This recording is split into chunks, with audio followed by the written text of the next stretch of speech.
বাংলাদেশের মধ্যে প্রবেশের চেষ্টা করছে একদল উগ্রপন্থী। আমি এদেরকে হিন্দু ধর্মের লোক বলবো না, এদেরকে উগ্রপন্থী বলবো, যারা কোনো একটা পারপাস সার্ভের জন্য সীমান্ত অতিক্রম করে বাংলাদেশে হাজার হাজার লোক প্রবেশের চেষ্টা করছে।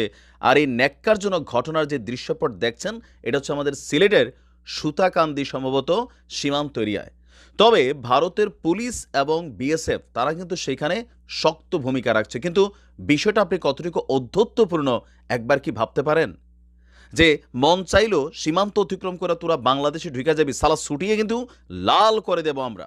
সরকারের এগুলা নিয়ে ম্যামে ম্যামে আকার জিনিসগুলা থেকে বের হয়ে আসা এবার অরিজিনালি আমাদের সেখান থেকে শক্ত অবস্থান নিতে হবে। ভারতীয় জাতীয় পতাকা পাশাপাশি ইস্কনের পতাকা এই নিয়ে হাজার হাজার উগ্রপন্থীরা তারা একটা লং মার্চ ঘোষণা করেছে, এটার নাম হচ্ছে বাংলাদেশ চলো। আর এই জন্য তারা বেছে নিয়েছে